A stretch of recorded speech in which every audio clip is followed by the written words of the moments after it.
With this here, this ain't about being flashy. This is game day, son. It's only about one thing. Getting that W. That's the only thing that matters right now. Boy, are you ready? The past is the past, you know? It's a new day, bro. My day. Gotta do it now.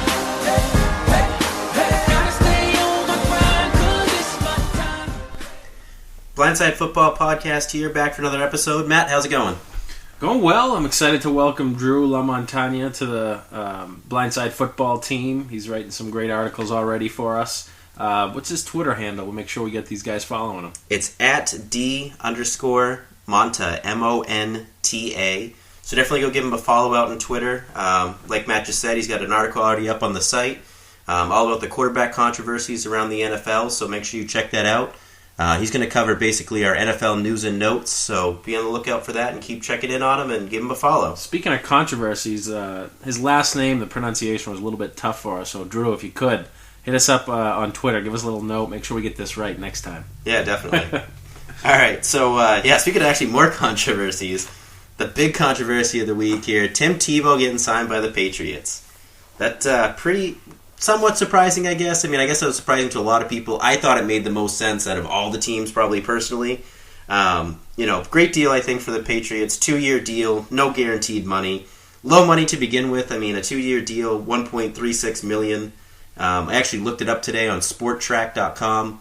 He actually is the 50th highest paid player on the Patriots, if you want to say highest. Wow. There's 49 other Patriots being paid more than him. And there's 49 other Patriots that won't be talked about nearly as as many much times as him for the rest of the year as probably we will this week. Yeah, it was pretty crazy. He's He's behind Ryan Mallett. He's behind even their 4th and 5th string tight ends. He's making less money than so. And I say tight end because it sounds like that might be where he goes. It sounds like Belichick has kind of said in the conference today that he's going to use him at a bunch of different positions. He wouldn't really nail down that he's going to be at the quarterback position. Although he did practice with the third string team as the quarterback, going 4 for 7 today. What do you think, Matt? You think he stays a quarterback in the NFL?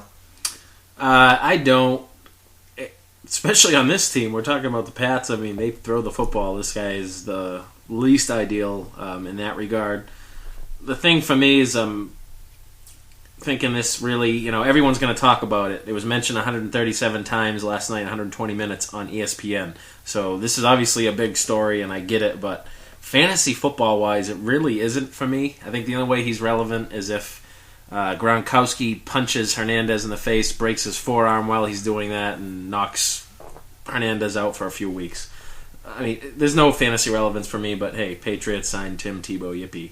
Yeah, I mean, there's definitely no fantasy relevance here, but this is definitely the biggest story of the week. Like you said, I don't think he ever plays quarterback for the Patriots. He doesn't fit their scheme. He doesn't fit anybody's scheme. He can't throw the ball. I mean, let's be honest here. He can't throw the ball. There's been a lot of talk about him playing the tight end position. Personally, I don't see tight end just because of how stacked they are at tight end. I think they're going to push him over to fullback. And I only say that because, he's got a good history of running the ball. He's a big guy. He was a punt protector for the Jets, so he's proven that he can, do the pass block and give that blocking ability. I'd be interested to see him as the fullback for the Patriots. Really give it some, dimension back there. Brady's back there. Tim Tebow as the fullback. You get your little scat back there like Shane Vereen, or Stephen Ridley when you're going to run the ball. I think it could be interesting to see him more as a fullback. I think as a tight end, he'll never ever see the field. Because he'll be behind Gronk, Hernandez, and Jake Ballard. And I think, obviously, he wants to see the field. Tim Tebow thinks he's still a star for the NFL. So I think if that's ever going to happen, it needs to be at fullback, not tight end for the Patriots. But I love this move for them. No real risk here. Tons of reward if it happens. But definitely no fantasy relevance. Actually got an article coming out tonight about Tim Tebow, so definitely check that out.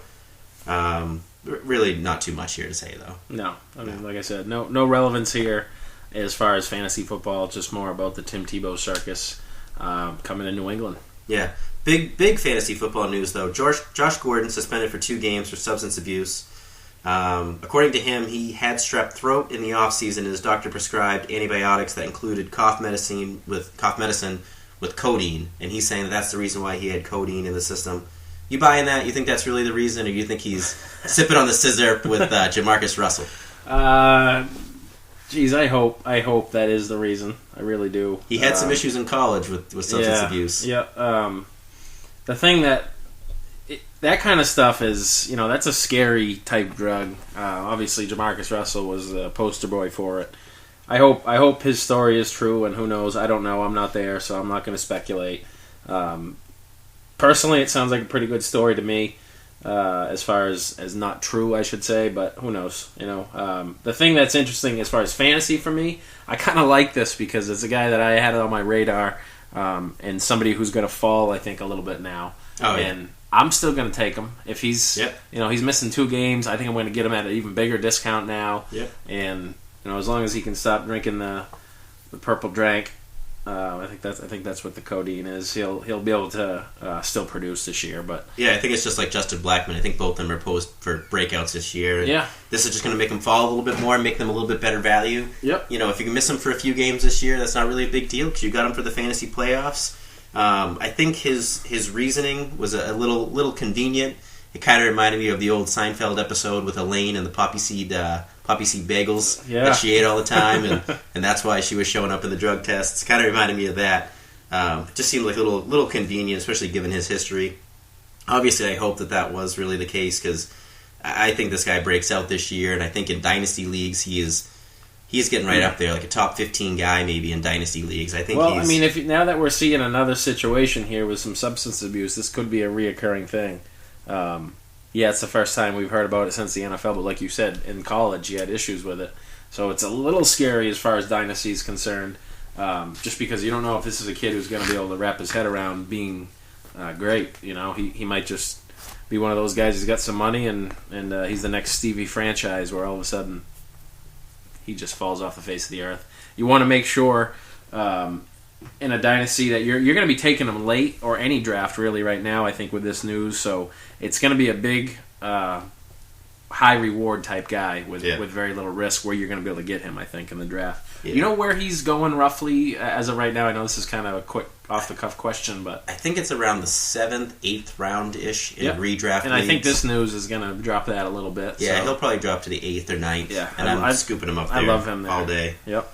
He's definitely he was a guy that I'm targeting this year. Like I said, Justin Blackman too. I think he's another guy.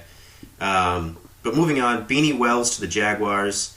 We kind of touched on this a little bit last week with the MJD news, and I kept saying maybe they go out and get a veteran just because of his workload. I mean, I know Beanie Wells isn't a veteran per se, but just shows that they kind of recognize too that they needed that depth to kind of help MJD in that workload.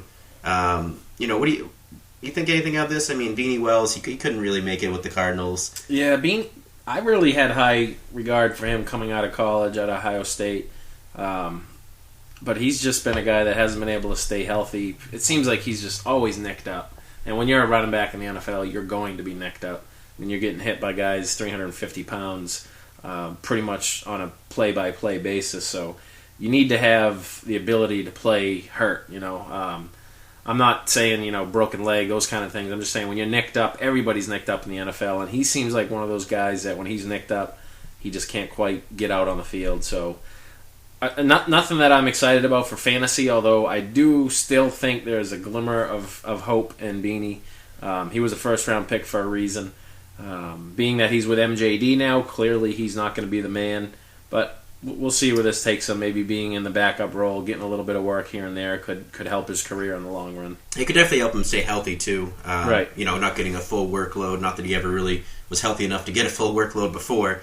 But let's put it this way. Both of us, when we did our rankings, back then he was still a free agent, so I know both of us had him out of our top 50. Does this put him into the top 50 for you? Does this put him... I'd have to look at it. I don't think it really makes... Well, I mean, yeah, now he's on a team, so it does make a big difference. But it'll make a difference, but does he still crack the top 50? I don't know. I mean, he'll be right around that range, I think. I'd really have to look at it. When you're getting that low, it's a bunch of crap. It is a crap shoot tough to down wade there. through, but I think for me, he'll probably come in around 40 to 45, somewhere in there. only because if MJD gets hurt again, then he's guaranteed 20 touches a game. Yeah. I mean, he'll get the workload. And I think Sean Green last year was the poster child of, hey, if I get the workload, I can produce. I may be an average back, but if I get 20 carries a game, I'm fantasy relevant because I'll get you 7-8 points a week type of thing. Exactly. So I think Beanie Wells for me will probably land in that 40 to 45 range only because of that. If MJD's healthy though, this guy's not seeing the ball. He's probably getting 3 carries a game, maybe something stupid like that. I think Beanie's a step up from the Rashard Jennings of the world. Yeah. So I guess maybe he's a guy if you've got MJD. Look to him late. Really late. He'll definitely be MJD's Get him on your roster. handcuff. Yeah, but nothing too exciting for me. Here's another running back that just actually signed today. Ahmad Bradshaw signs with the Colts for a 1-year deal. What do you make of this? You think he's instantly the starter? I don't. You still think it's Vic Ballard? I think Ballard's got a chance to keep his job, but I mean, they are 2 totally different backs, it seems. Ahmad, I like Ahmad a lot. I've always thought he was kind of a poor man's Adrian Peterson, just his style of running. He's a real poor man's Adrian Peterson. Very poor, He's like us guy poor, Adrian Peterson. Exactly. me poor. Just the style, the way he runs, he looks like a mini Adrian out there. Obviously, huge concerns with his foot issues. Fantasy Douche today actually tweeted out, he's like, Ahmad Bradshaw signs with the Colts. He's questionable now for week 1 with a foot injury. Pretty much. Great. I think Ballard's going to hang on to the job, but I don't think it's going to be a case where Ballard's going to get 20, 25 carries and Ahmad's going to get, the 2, 3 to 5 range. I think it's going to be a good split. We'll see how it goes in the preseason. I do think Ahmad Bradshaw is more of a talented player than Vic Ballard. But Ballard actually, he was starting to show some signs last year, a late round draft pick, a guy that they liked and ascended his way up that depth chart in Indianapolis. We'll see what he does this year. I have 2 rules of thought on this one. I think when I look at it on paper, I immediately think Bradshaw, he's the starter. They want this guy. He obviously has shown that he can do it. He's still young. And I think I think the real reason why they brought him in here is probably because he's a better pass blocker than Vic Ballard. I like Bradshaw. I think he can do a lot, especially in that Colts offense, especially catching the ball out of the backfield and things like that Vic Ballard isn't really known for.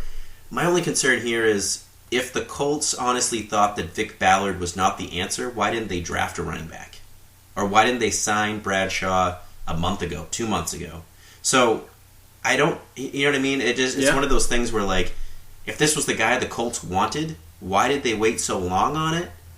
But if he's not the guy the Colts wanted, then obviously he's not going to be the starter. He's going to be the backup to Vic Ballard. So it'll be interesting to see how that shakes up. In training camps opening up here in the next couple of days, mandatory, training camps opening up. It'll be interesting to see how he gets the touch. Does he run with the first team? Does he run with the second team? I'm sure for the first week or 2, he's definitely going to be running with the second and third teams just to learn the offense and that whole thing. But it'll be interesting to see. I think if he becomes the starter for the Colts, I would put him top 20. Is that too high? Ahead of guys like Reggie Bush? Yeah, I'd say so. It's so tough talking right now about it just because of how early it is. But he's going to be just a guy you're not really sure if it's going to stay healthy. I mean, when you're using an example like Reggie Bush, obviously he has those concerns as well. Talented-wise, like I said, I think he is going to be the best running back on that roster, so there's a good chance he's going to fill that role as the preseason goes on, as he picks up the offense, as you stated. So it will be interesting to see what plays out. I think it's clearly just going to be a competition. And even if somebody does win the starting role, I don't think it's going to be a bell cow type guy. There's going to be a little bit of a split there because none of those guys are, top echelon type players. So. All right, so are you taking Ballard over Bradshaw right now, if you're drafting today? Right now, yes. But okay. So it looks like you had Ballard as your 24th running back. Yeah, he's going to drop for me for sure with the signing of Ahmad. All right, so Bradshaw for you, do you have him ahead of Ben Jarvis Green Ellis? No. Wow.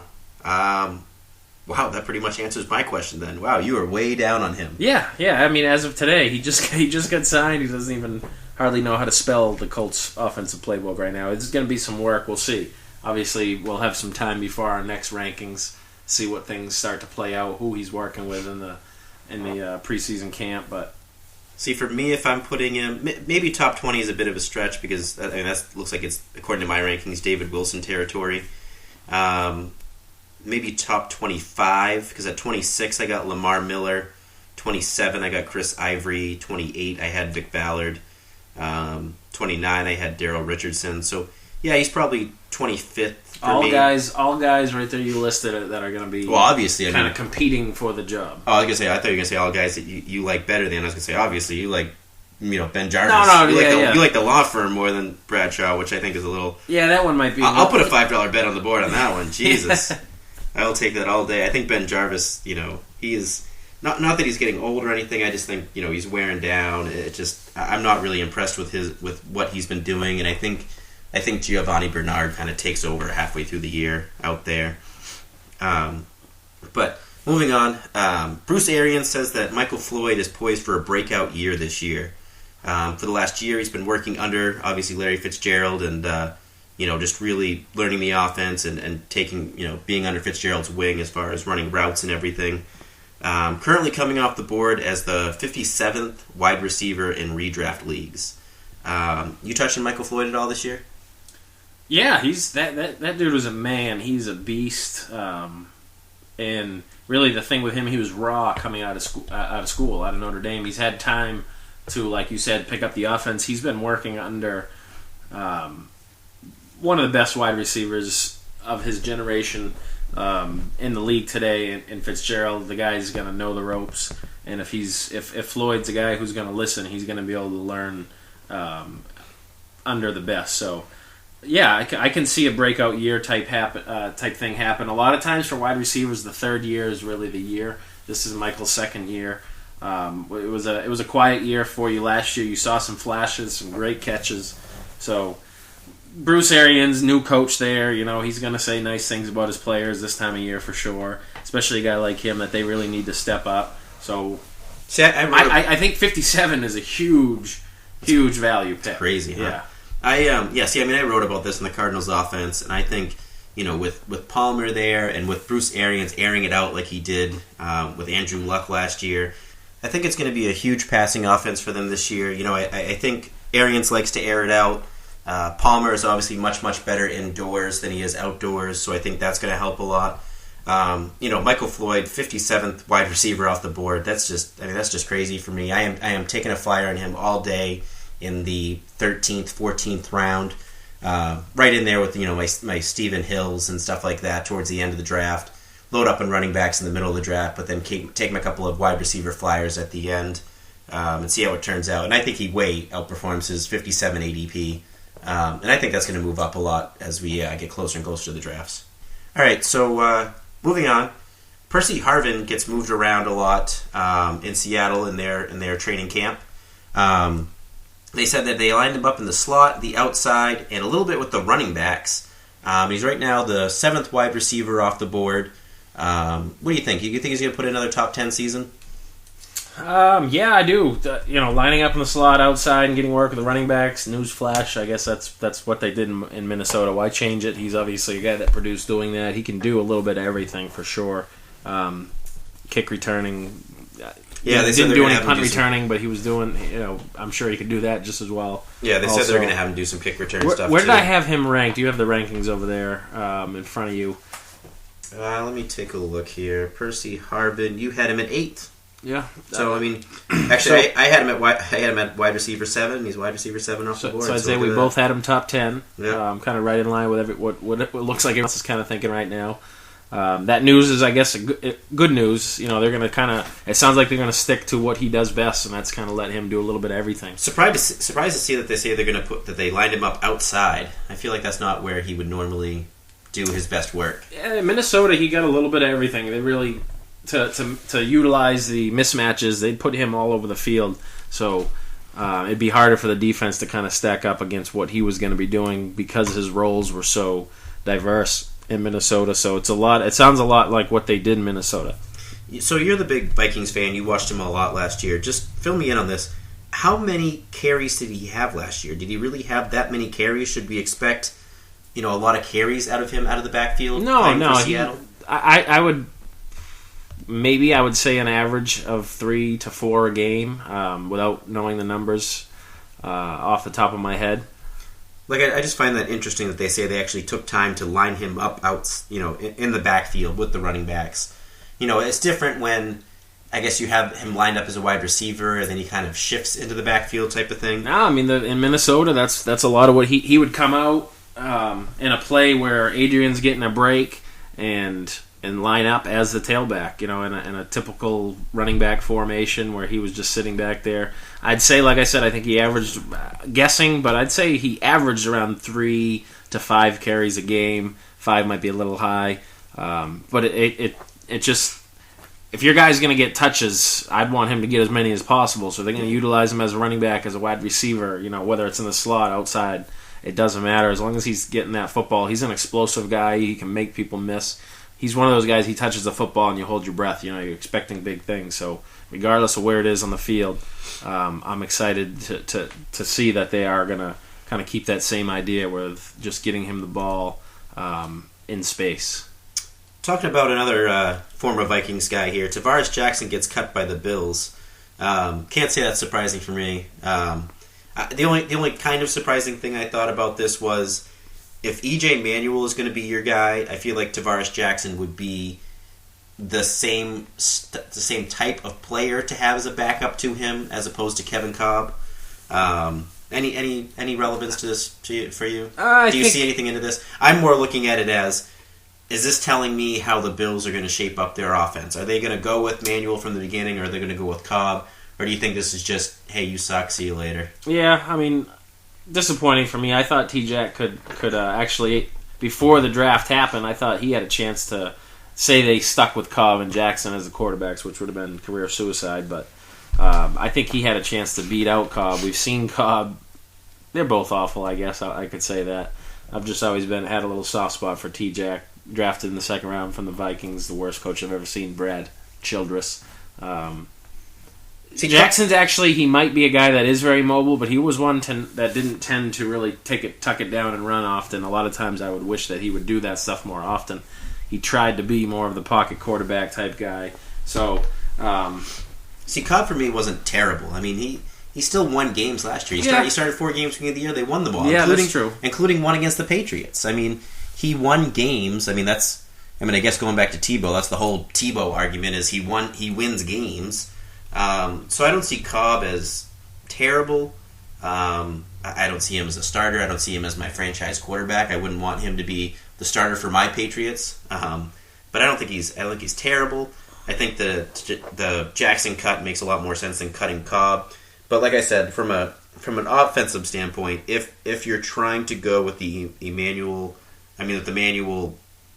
pistol type offense, the running style offense, Tavares Jackson almost fit that better if that's how they were going to go. And that's the only thing I was kind of thinking about. So maybe this just says they are going to go with Cobb, maybe Manuel at the end of the year, or maybe Manuel next year type of thing. Or maybe we're just looking too much into this. I mean, like I said, maybe Jackson just sucked, and that was the end of that.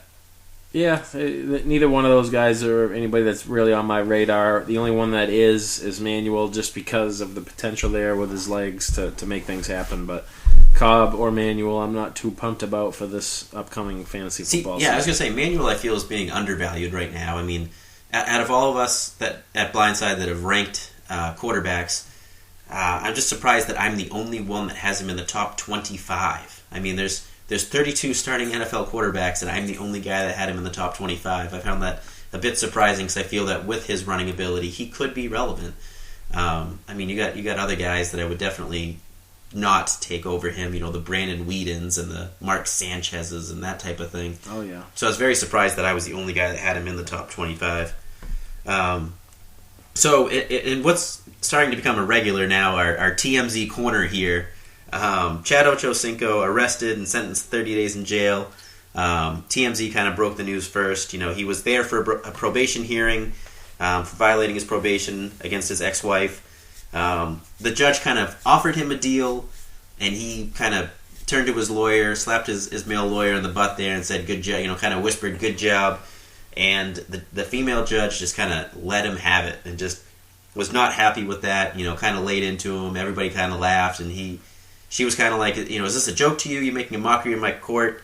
Sentenced him to 30 days in jail and extended his probation until December 21st. Do you think he ever plays in the NFL again? Or is this it for him? Yeah, I think he's done, but fuck that bitch, huh? Who? The Gosh, judge? Yeah, really? Yeah, Come on. I saw some things. You gotta figure he was happy. He wasn't going to prison. Good. All right. He gave his buddy he's used to where he's a football guy. Just, hey, good job. That's what you do, right? Good job. Yeah, you just catch a touchdown or your buddy makes a nice run. You slap him in the butt. Good job. That's all he was doing. It's not his fault. He didn't know everyone was going to laugh. Yeah, I saw some people on Twitter saying, she's doing this to get her 15 minutes of fame thing. Exactly. And maybe she is. It seems a little harsh to pull the deal off the table and then kind of go, you know what? Never mind, 30 days in jail. I think one other question too I had is it Chad Ochocinco or is it Chad Johnson now? It's Chad Johnson now. Yeah, okay, I thought so. You say Chad Johnson, nobody knows who we're talking about. You say Johnson, I say Ochocinco. Yeah, tomato. Yeah. I think as far as he plays in the NFL again, I think he kind of goes the Terrell Owens route. I think he spends a couple of years kind of in and out of training camps, but never quite makes it onto an NFL field again in a regular season game. But I think he's that type of guy. I think he comes in, teams give him a shot, and then kind of, we're all set, and kind of let him go. And I think that happens for probably the next 1 to 2 years, and then he's done. Could be a late season type thing, an injury. They got to find somebody situation, but not on my fantasy radar. That's for sure. Whether it's Chad Johnson or Ochocinco, whatever you want to call him. Yeah. All right. So Titans. I mean, I've been kind of pumping, CJ2K all offseason here. I just love him because of how they rebuilt that offensive line. But the Titans, their new offensive coordinator, Dowell Logans, he's a first-time offensive coordinator, and he's kind of come out and said that, the offensive playbook they had last year, they've totally shredded and moved on, and, he basically described it as a little bit of this, a little bit of that. Think of it as an offense smorgasbord that begins with a solid running game, but quickly branches out to a passing scheme that takes its share of deep shots, but settles for shorter throws when necessary. The general manager and head coach believe that when you throw the ball, only 3 things can happen, and 2 of them are bad. An interception and incompletion. So I guess this is kind of strengthens what I've been saying all year about Chris Johnson. And Ty Miller, one of our writers, actually just wrote about it. I mean, I love Chris Johnson this year. They rebuilt that offensive line, inexperienced quarterback. Now they're saying that they want to come out with a solid running game, which means they are going to just run the ball all day. I'm really big on Chris Johnson this year, and to a much lesser extent, Sean Green, because I think Sean Green could still have a double-digit touchdown year in that Lendale White type role where he just plunges it in from the 1 every week. What do you think about Sean Green and Chris Johnson? Anytime I go into a new job, I'm gonna look to try to figure out the best way to excel. If I got a guy like Chris Johnson sitting there in front of me, and my job is to win football games, and your quarterback's Jake Locker, yeah, and I have a piece like him, I'm obviously going to make sure that I feature him and put him in a position to succeed. So whether it's logins or whoever. I'm excited about Chris Johnson this year, as you are. I think we've talked about it a few times now.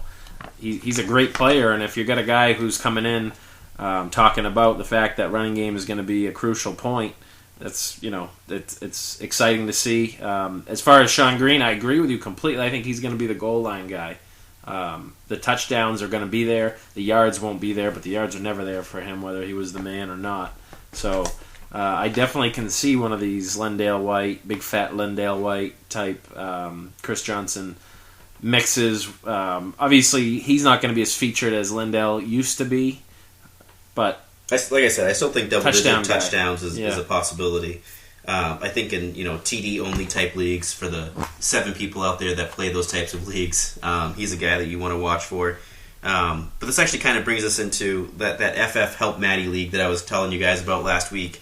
We're a little bit further into that draft now. Last week I had Matt Forte and Brandon Marshall. And we're not too much further ahead. We got 8 rounds ahead. And one of the things I'm doing is I'm trying to find running backs late right now. And Sean Green's actually the next guy that I got locked in on that I want to take with my next pick. I'm still about 10 picks away in the 11th round, so we'll see if it happens, but he's definitely my guy. But to recap you so far on my team, I am stoked about my team so far, and maybe, Matt, tell me what you think of it. PPR league, redraft league, 12-team. I told you guys last week I took Matt Forte, the 11th pick overall, then kind of on that second pick in the second round, took Brandon Marshall, and I was telling you guys, I want Chris Johnson next round. If he falls to me, I am going to love this. He didn't quite fall to me. He fell to the middle of the third round, but I was able to pull off, I think, an amazing trade. I traded the second pick in the 4th round, the 11th pick in the 5th, and the second pick in the 8th for Chris Johnson, the 8th pick in the 6th, and the 8th pick in the 8th. So essentially, I gave up my second pick in the 4th round for Chris Johnson, and all I had to do was move back 9 spaces in the 5th into the 6th, and then move back 6 spaces in the 8th. I think that was a huge deal for Chris Johnson. I mean, basically moving back a couple picks, and then basically using my 4th round pick on Chris Johnson, I think is crazy. Yeah, getting Chris Johnson, matching him up with Forte, that's quite a nice stable there to start with in the running back position. Marshall's obviously a stud at the wide receiver position. I like that trade. I'd like to see what they ended up taking with the picks that you traded away, but it seems like a great trade to me for sure. Actually, one of the picks, and we'll get to this a little bit later, that 8-02, I was very, very upset with who he got there, but we'll get to that a little bit later. So normally, you guys know me, I like to take a bunch of running backs early, and I kind of got away from that in this draft because it is PPR. So the guys that catch a lot of passes, they're obviously valued a little bit more than normal, and that's why I go out of the ordinary there and take Brandon Marshall in the 2nd round. So at the end of the 3rd, I got Larry Fitzgerald, who we just got done talking about the Cardinals passing game. Like I said, I wrote an article about it. I've done a lot of research on this. Larry Fitzgerald is a guy that I think comes back into top 5 territory, especially in PPR leagues, with Carson Palmer and with Bruce Arians. I'm very excited to see what he does. End of the 3rd round in the PPR league, I think, is crazy good value. So because of the trade, I didn't get another pick until the beginning of the 6th round, but in the 6th round I did get 2 picks. So it was kind of crazy, all the running backs that started going in the 4th and 5th round. So there really wasn't any running backs that I was overly excited about. So I decided to take Torrey Smith, kind of deciding, he's going to be the number 1 guy for the Ravens. Joe Flacco did very well with Jim Caldwell last year. Anquan Bolden's gone, so maybe he gets more targets now. Some will go to Dennis Pitta, but I still think Torrey Smith, I still think he's going to get a lot of the targets and possibly break into that top 10, top 15 range. And then at 608, I go with Denario Alexander. I was kind of hoping that Josh Gordon, who was another guy that we talked about, I like a lot. I was kind of hoping he'd fall to me in the next round, but didn't. So Torrey Smith and Denario Alexander are my next 2 picks. So I got 4 wide receivers. It is a start 3 wide receiver league with 1 flex, so I can start all 4. What do you think of Torrey Smith and Denario Alexander in the 6th round? Like you said, it's a PPR league. It's going to add a little value to the wide receivers. I don't think Torrey's going to be much of a PPR guy as far as the receptions. But like you said, Bolden's out of there. It's another year in his progression. Torrey's seemed to get better year by year. This could be the year that he makes the real big jump. Obviously, you have seen the improvement over the years. I know you love Denario. And you had him last year, too. You got to love him, too. Yeah. He played like a beast last year. Yeah, we talked about that last week and the previous episode before that. He really... I don't know for sure, but I bet you he won some playoff games for people out there who had him slotted as, their number 2 flex guy maybe, where he stepped in and actually performed like a number 1 wide receiver for a lot of the weeks there to finish the season. So I like both those picks, and like you said, yeah, it's a 3-start wide receiver league. You've got 4 very good ones here already. You can always make trades throughout the year, and then in a league where it's a PPR, the value of the wide receivers obviously is a little bit better. So it's nice to stack up in that position, in that type of situation. For me, too, you don't know what else was on the board at the time, but you've got some nice running backs to start. So I think you got a nice looking team here to start.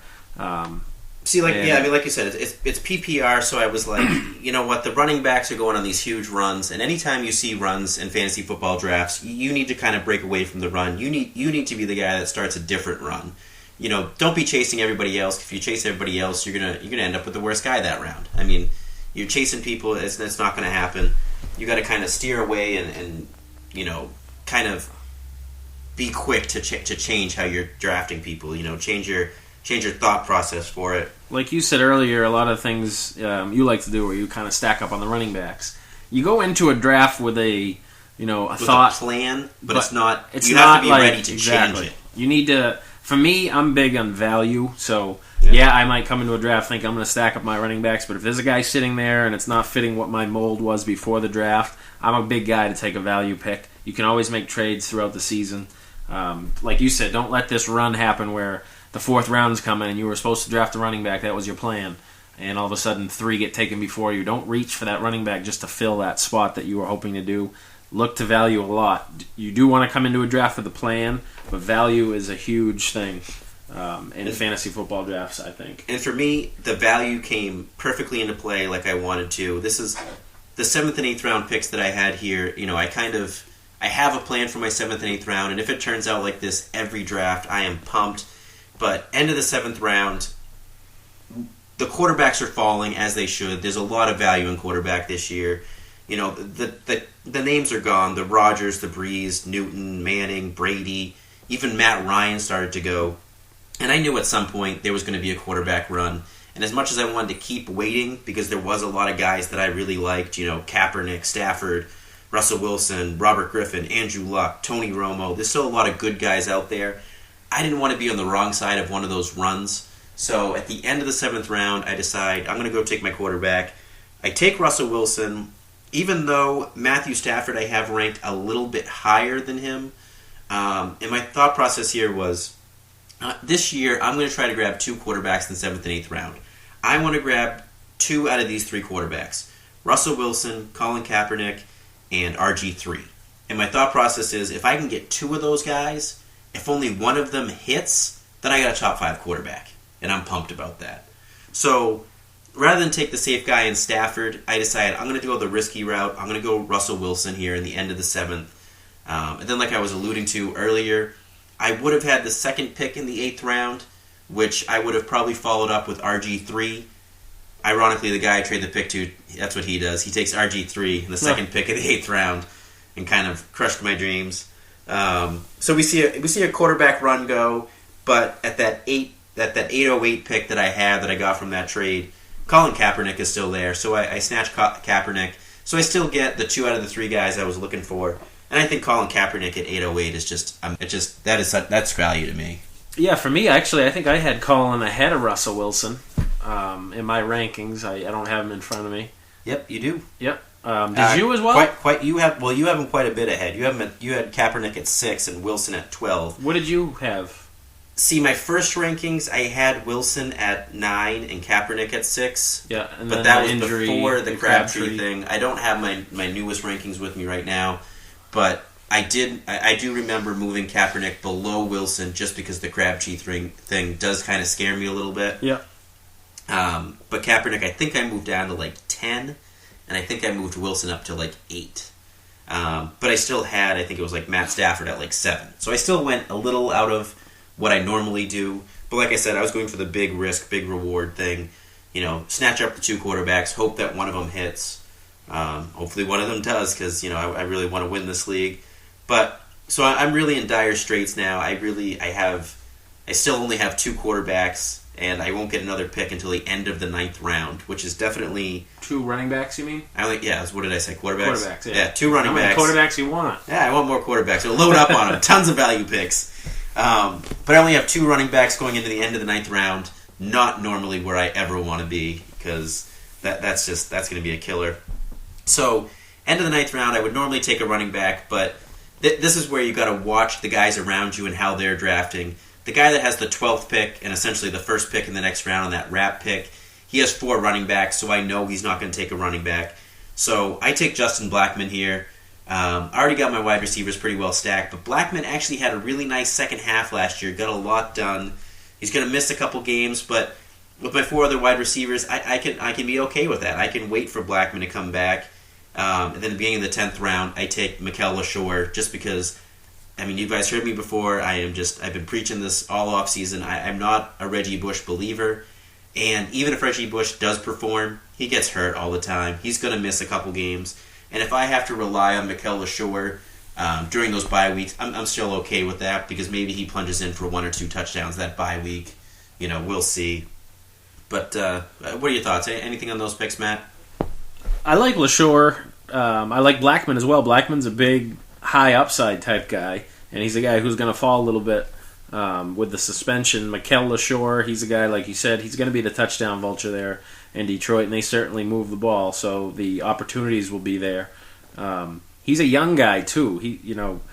Bush is there, but Bush could fill into a role of being basically a third down back slot type guy from time to time, where Mikel could kind of be, I guess you'd want to, the lead back as far as running the ball. So Mikel's going to be interesting. I liked him last year. I like what I see when I watch him play. And he's a big guy. He's going to be the goal line guy, I think, no question. And like I said, that team moves the football. They score some points. So yeah, I'm okay with him as my running back 3, especially taking him in the 10th round. But yeah, I mean, that's my team so far. We still got, obviously, quite a few rounds to go. Last thing I guess we really got, the NFL draft is getting moved back 2 weeks. This has no fantasy relevance. But the thing that I thought was interesting about it is they're talking about the potential for the NFL draft to be in 3 different cities on those 3 different days. And I thought that was really interesting. What do you think about that, Matt? I wish they kept it the way it used to be. I used to love to have my weekends, grill up a bunch of meat, and watch the draft on the weekends. I'm sick of this weekday thing. I don't mind the late night thing. I hate it. I used to take my weekend and just be like, I am watching the draft, and I'm going to eat way too much food. I used to love that. I personally think this whole different day, and the rounds, like the first round will be in New York, and the second and third rounds will be in Chicago, and 4 through 7 will be in wherever. Yeah, they're gonna make more money. That's basically the bottom line. See, I'm not a fan of that because Geno Smith this year, there was talks that he wouldn't come back to sit in the second round. Sure as hell, he's not going to fly to another city now after dropping. You know what I mean? But even beyond that, people going to see the draft, people make weekends out of this. They make weeks out of this, vacations out of this.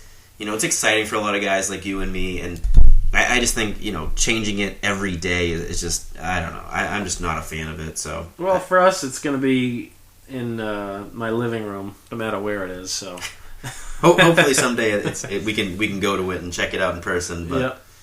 All right, well, now we're going to have to get the budget up there if it's going to be in 3 different freaking cities. Yeah, no kidding. That's never happening. All right, so that does it for the podcast, guys. Don't forget to follow me on Twitter at Marcus Katkin and Matt at Matt Dugal. And be sure to send us your questions to #BlindsidePod. I got nothing else. What about you, Matt? No, that's about it, I think. Nothing, that's it. All right, so we'll catch you guys next time. And like I said, keep sending those questions. We'll see you. Yo, check it, it's my time. I'm rapping about Blindside, fantasy football podcast in this rhyme because they got me the inside scoop on Adrian Peterson. Yeah, he's that dude on Cam Newton. Yeah, they give me the news more on Megatron, Calvin Johnson if I stay tuned. On all quarterbacks, RG3 happens to be the fastest QB in the league. In fact, Colin Kaepernick is rider QB for them 49ers. It ain't hard to see, Some awesome people hosting Marcus Katkin and Matt Dugal. You should be joining, skinny or fat, short or tall. Anyone can tune in to Blindside Football. Have a try, dude. Listen on iTunes or blindsidefootball.com too.